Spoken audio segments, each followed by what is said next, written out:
worrying, David. Well, I just don't think you should be going out shopping and everything in your condition.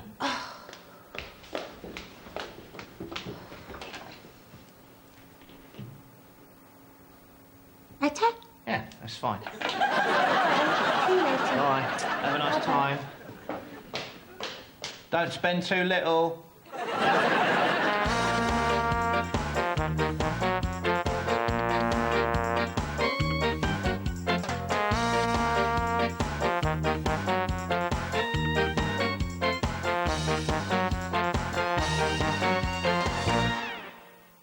Welcome back. Yeah, welcome back. Now, coming up, your chance to win a 2-week holiday in the Maldives. Yes, all you have to do is answer this simple question. Which country do we live in? Is it A, England? B, the Czech Republic. Or C, a kettle? It's quite a little one, though, isn't it? Yes. We're not big travellers, though, are we? No, it's my fault, really. I don't like the loss of status. What do you mean, status? Well, you know, in your own country, you can be quite, and this is anybody, not just me, you know, quite intelligent, successful, well-respected. Well, it's definitely not you, is it, Richard? All right. No. But the minute you go abroad to another country, you know, you become a foreigner, don't you? So immediately, to the locals, you're a bit stupid, aren't you? You know, and you're a tourist. Right. So, you know, you get on the plane, quite an intelligent bloke, and you land a stupid idiot. You've literally become a stupid idiot in midair. Sometimes earlier. Yeah, well, but holidays, they're going to change now, aren't they? Oh, why? Well, because of the euro. You know, men, they won't need to go on holiday at all now. Why not? Well, because a man's main function abroad is translating the currency, isn't it? Or it was. Won't need to do that now. Women will just want to go on holiday on their own. Yes, because that would probably never crossed their mind before, Richard. No, probably not. Anyway, we'll be back after the break. It'll be 55 seconds.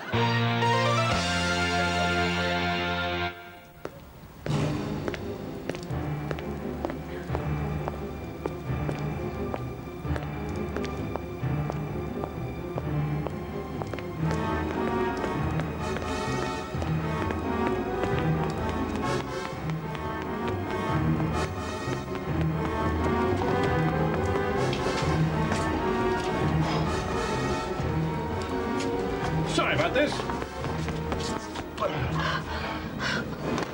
I don't like being kissed on the lips by strange men. Well, where should I have kissed you then? I'm sorry, but someone's after me. I don't know who and I don't know why. Terribly mysterious. You're not a criminal, are you? No, but I do have some information that could prove deadly if it fell into the wrong hands. That man who was chasing me, he could have been from the KGB, the Mafia, or even the CIA. What an exciting and fascinating man you must be. Ah, there you are. I've got something for you. Your umbrella. You dropped it as you were coming out of Argos. Thanks. Not at all. Cheerio. Cheerio. I love a man who shops at Argos. Their spring catalogue is simply divine. Well then, let's go and have a look at the foot spa, shall we? Can we? Tell me you can. Yes, come on, darling.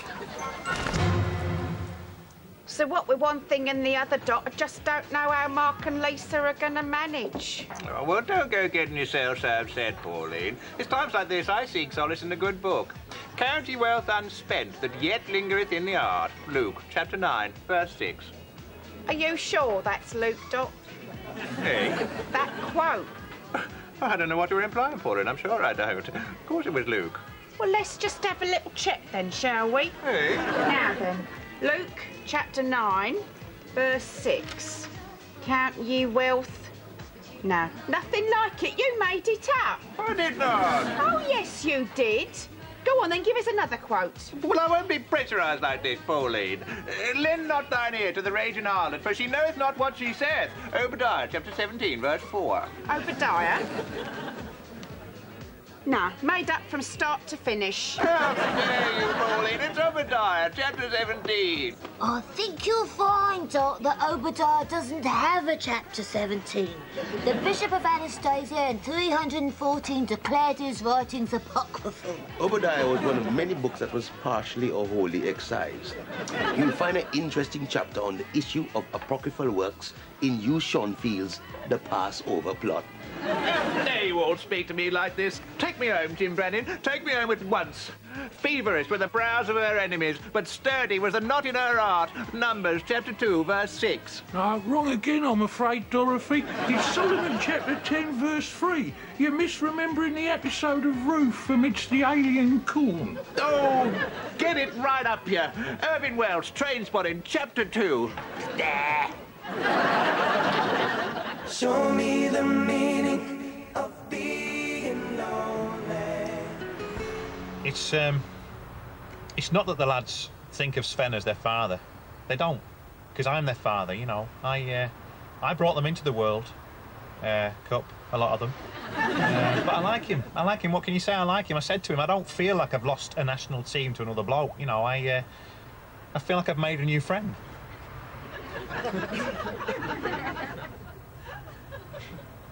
It's funny to think, you know, they're in there now. My 11 little smashers.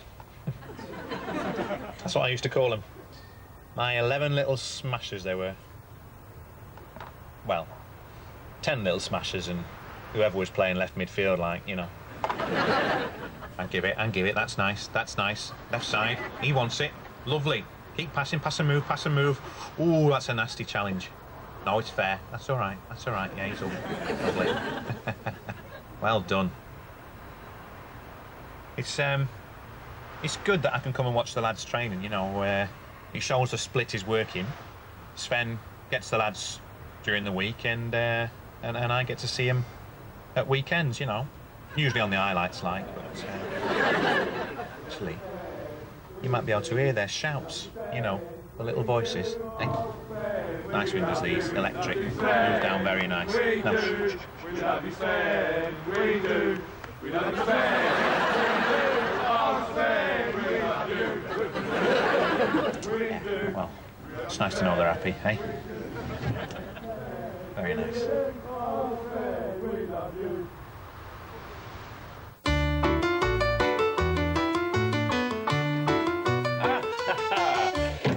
Settling in all right, are we, Miss Jones? Zita Jones. Zita Jones, yes, oh, of course. Yes, I'm fine, thank you, Mr. Grigsby. Good. Well, if there's anything you need, you know, don't hesitate to ask, Miss Jones. Mrs. Mrs. Oh, there's a Mr. Jones, is there? No. Oh, so you're the widow? I'm so sorry to hear that, Miss Jones. No, my husband and I kept our own surname. God, you modern lot with your progressive ways and your free love. You're not into free love, are you, by any chance, Miss Jones? Look, I am very busy, Mr. Rigsby. Yes, of course. So, what does he do then, your husband? He's an actor. Actor? Ponce, more like. Oh, it's not like the old days, Miss Jones. Actors then, they had guts, steel, manners. Actors today, long-haired layabouts, a lot of them. Really? Oh, yes. And what line of work are you in? Acting. Acting? Oh, marvellous profession. I have the highest regard for actors, yes. So, what brings you here? I'm doing some charity work. Oh, charity work, was it? Oxfam, was it? No, I'm making a British movie. We all have to make sacrifices. Mind you, I didn't think I was going to have to make this many. Hey, it's a very nice area, this, you know. We've got our own neighbourhood watch scheme. What, do you mean you look after each other's houses? No, we've got one watch. We share it between all the neighbours. So he's not with you then, your husband. Would I have seen him in anything? He's in traffic. Well, those roadworks on the new bypass are shocking, Miss Jones. No, Mr. Rigsby, it's a film and we're both in it. Yeah, up to your necks, I'll bet. And what's that supposed to mean? No idea, I'm just nervous.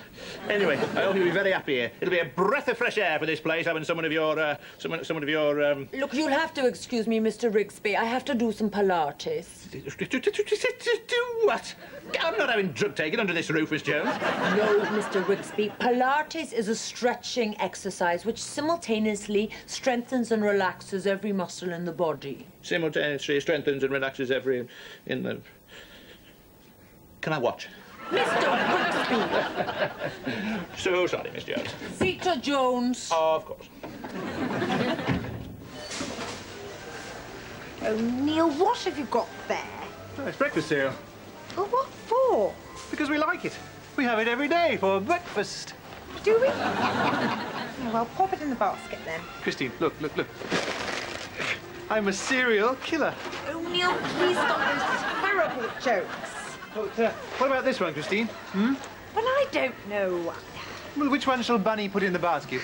Well, they're all the same. same, aren't they? No, this one's 20p cheaper. Well, pop that in then. But one of them tastes much nicer in my tummy. Which one is it, Christine Hamilton? Is it packet A or packet B? Come on, Christine Hamilton, packet A or packet B? I've been through enough in my life without having these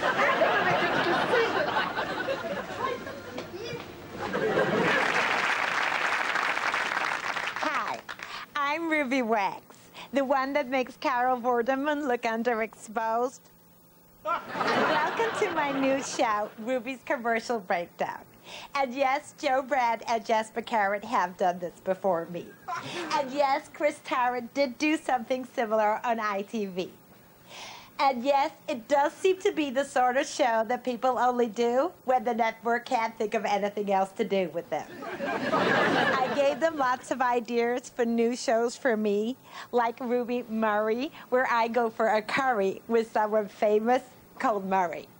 And Ruby Waxes, in which I treat the bikini line of the rich and hairy. But they said no. This was the show they wanted me to do. Ruby's Commercial Breakdown, where I show you some commercials, and then in between, I have a breakdown. Why doesn't anybody like me? There were some ads. Oh my God! Oh my God! I love this bit. I love this bit. Look, Porker. This is the bit when you're cleaning your teeth and I come in and tickle you. That was just so funny. Do you know what I mean? You done that, right? And I was just like, oh, that is the girl for me. Just then, I knew it then. What? Because I tickled you when you were cleaning your teeth? Oh, yeah. Because, I mean, the thought and the planning that went into that, do you know what I mean? Not everyone could have thought of that. And, you know, I'd never felt like that before. You know what? I felt it too then, I did. Oh, did you? Yeah. But I have felt it once before, mine. What, with Big G? No, with this bloke I met who used to work on a honey farm. A honey farm? Yeah, you know, one of them places where they grow bees, innit? Do you know what I mean? Oh, right, yeah. And this bloke, right, he picked up one of these little creatures, right? And he looked at me, Paul, this bloke, with such a look in his eyes. Yeah. Right? And then I knew it was true what they say. Love is in the eye of the beholder, 'cause it was. That's not what that means. Yes. Beholders, they look at you in a special way, don't they? Yeah, like this. What attracted me to Penelope Cruz?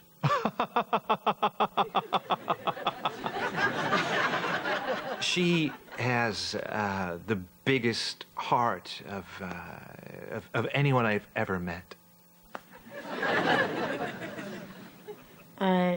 Tommy is a very special person. She's the most generous person that I know. He has never lost sight of his humility, and he lives for others. She has a great sense of humor. I really enjoy his company. Her name is Cruz. We have the same surname. And above all, she never bigs herself up.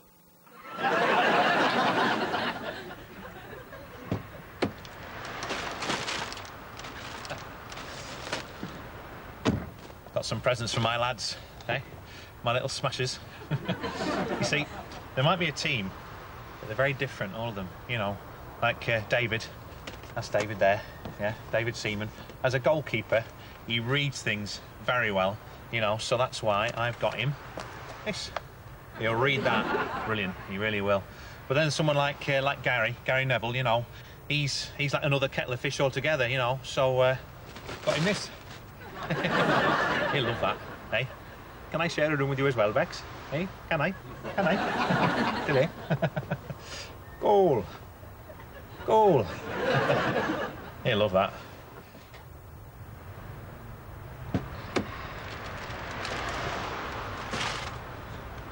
Well, turns out Sven's already gotten presents, hasn't he? He got David all the Harry Potter books in a box set.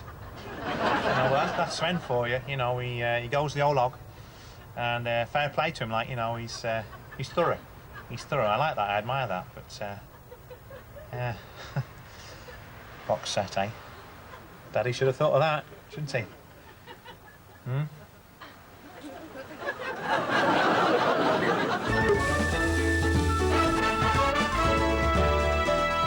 Well, Oz, I hope you enjoy my rediscovered gem. What manner of a rediscovered gem, if it please, Mr. Worrell T? I've been cooking it for the last half hour. Haven't you been watching, darling? Oz, sorry. No, once again I've been carousing with fair maidens and quaffing Bacchus's beaded bubbles in your bounteous orchard, sir. Without a thought for me. Slaving over a hot stove. Not at all, sweet boy. I have dreamed all the while of this very moment, the two of us sitting by a crackling fire, supping and gorging and engaging in our pointless and faintly embarrassing homoerotic banter, Mr. Worrell T. Yes, and I'm sure the wives will be along soon to join us too. Oh, yes, and the dogs, I hope. No meal here is complete without the dogs. And the logs, Oz. Ah, here they are. Good boys. Dogs and logs. Dogs and dogs. Dogs and logs, and the croaking of frogs. We live on the edge of nature, Oz, wouldn't you say? On the edge of so many things, dear Mr. Worrell T. But let's eat before my rediscovered gem gets cold. It smells of bonfires and clouds and torrid tumbles in winter woods. And yet it looks like a baked potato. That's exactly what it is. I love potatoes in their jackets, don't you, Oz? Oh, yes. And so much nicer, I always think, than potatoes in T-shirts and shorts. I do like food that makes an effort. So do I, Mr. Worrell T. So do I. See you next week. All right, ladies. Pepe, what can I get you? Pint of unspecific, please, Sharon. Have it yourself, darling.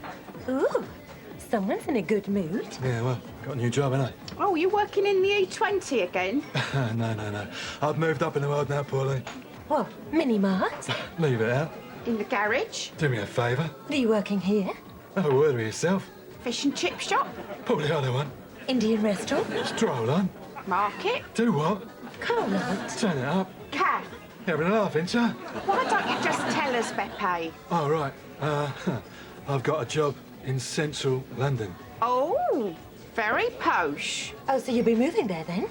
No, I'm going to commute. What? Commute? What? Commute. It's when someone works somewhere, but they live somewhere else. They commute in. They become a commuter. A computer? No, look, they travel from home, yeah, to their place of work, yeah, and back again. Seems very odd to me, Beppe. But how do you get there? Bus? It'll only take 20 minutes. 20 minutes to get to work? I've never heard anything like it, I'm sure. Longest it takes anyone round here to get to work is a minute and a half. Yes, and that's only if you bump into Dot on the way. Yeah. Just seems nonsensical to me, Beppe. A lot of people do it. So what is this job anyway? I'm going to be doing the station announcements at Waterloo. What did he say? I don't know. Let's just hope he's not doing the station announcements at Waterloo. It's a wonderful film from start to finish, which everyone should enjoy, although it does contain swearing and nudity. Don't know why I have to say that, but I do. They also say it in newspapers these days too, and even in the Radio Times you'll see this film contains scenes of nudity. But is that, in fact, a warning? Not to a 15-year-old schoolboy, no, sir. They're going through the Radio Times now, going sex scenes in that one, nudity in that one. Oh, only brief. How much easier can we make it for her? They'll be putting in the timings next. Breasts at 15 minutes and 40 seconds. Yum. And what's the deal with swearing and nudity anyway, friends? Eh? Schindler's List was on television. In the Radio Times it said contains swearing and nudity. That was the warning. What about portrays a time full of the most disturbing events the world has known? You will weep uncontrollably at man's ineffable cruelty to man. Oh no, swearing and nudity, friends. Why warn anyone about that? Unless it's Roy McGrath who's swearing and briefly nude. That you don't want to see, believe me.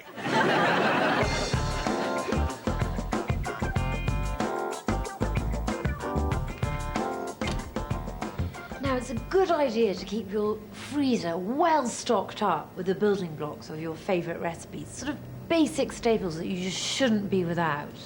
Okay. Pancetta, Italian bacon. So useful for cooking. Frightful if you're a pig. Now, llama stock. Now, just how useful is this? Just add it to anything and it tastes like llama. What is this? It looks like a beard. Oh, yes, it is a beard. Yes, it is. Look, I've marked it. February 2000. These are my absolute favourite. Squirrel scrotum. Just look at these darling little balls. You just fry them up with some butter and cream and cheese.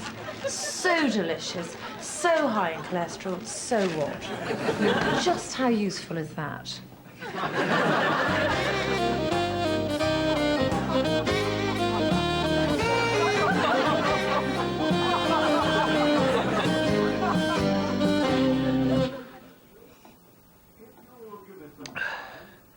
What is it they say, Alan? Too many cooks spoil the broth. Yes, that's right. Well, a heck of a lot of people must work at that cuppa soup factory, then. Yes. Well, you should have had cocoa like me, John. It's a Cinderella beverage, is cocoa. Not as popular as tea, nor as sexy as coffee. It stands somewhere awkwardly to one side, the hot drink equivalent of Bill Wyman. Yes. Maybe I'll stick the kettle back on in a minute. Well, don't bother on my account. I don't think I'll stay up to watch the rest of this.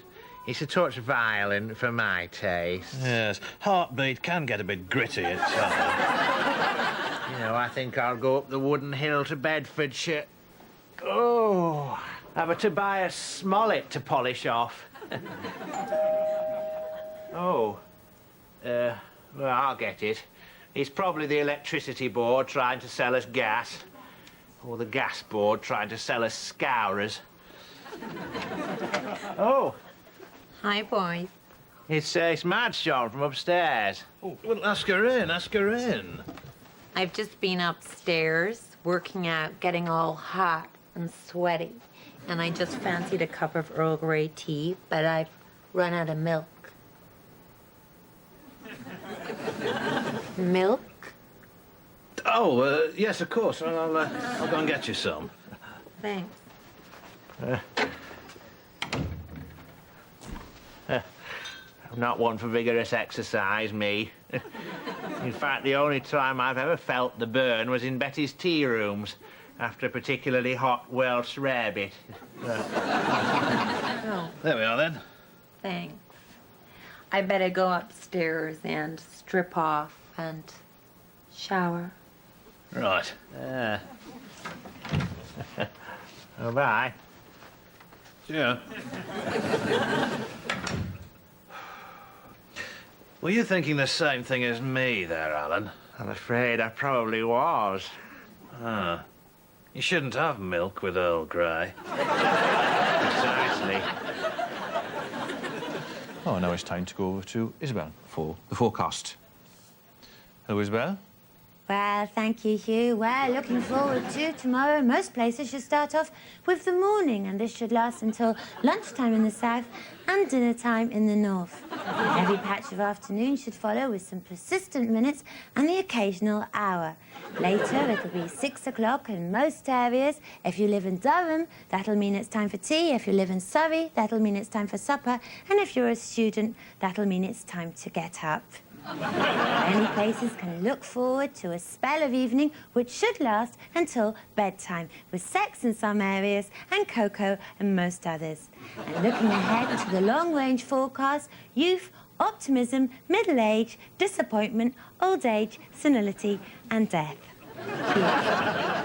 Thanks, Isabel. Oh, any idea what the weather's going to be like? Well, just look out of the window, for God's sake. Lovely.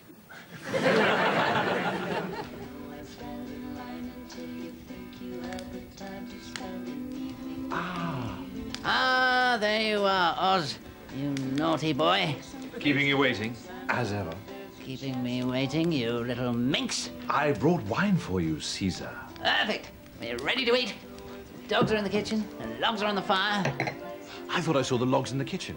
Then the dogs must be on the fire. Oh, no. The logs are on the fire. I must have seen the dogs in the kitchen and thought they were logs.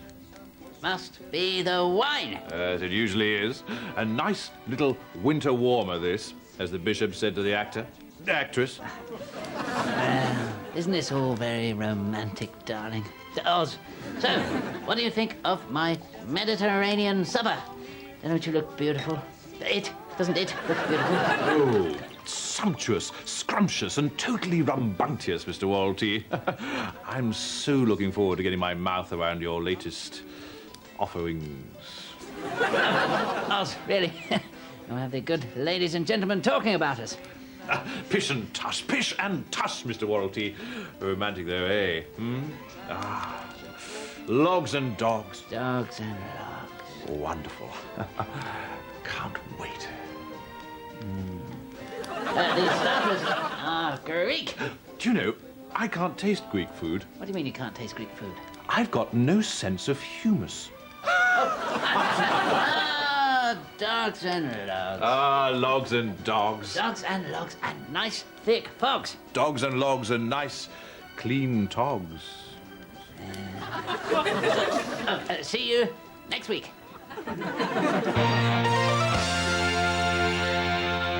Welcome back. Yeah, welcome back. So there you are then. You could win free gym membership for a whole year. All you got to do is answer this question. What is the word gym actually short for? Is it A, gymnasium? B, Jimmy Floyd Hasselbank? Or C, Scunthorpe? It's quite difficult, that, isn't it? Yeah, it's actually. Yeah, quite difficult. Do you know one thing I'd like to do with gyms, though? What, send me to one? No.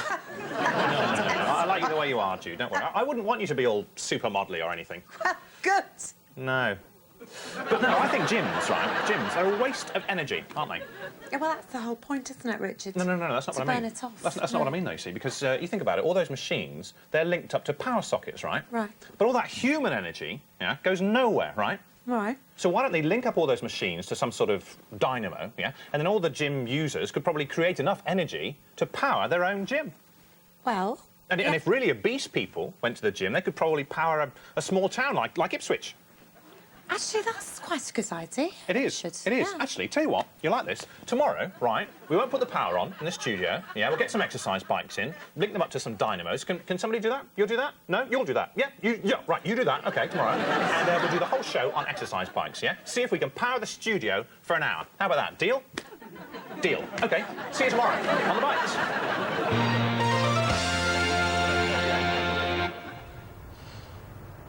This was where we first met, just before we played Poland, and I remember the lads that day. You know, they were very.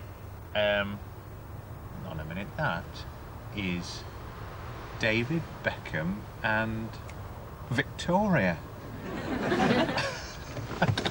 Don't believe this. David, Victoria, Kevin.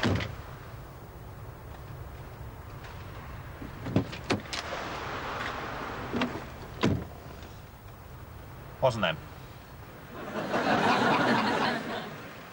Wasn't them. Michael Burke will be here at 10 o'clock, but from me, bye for now.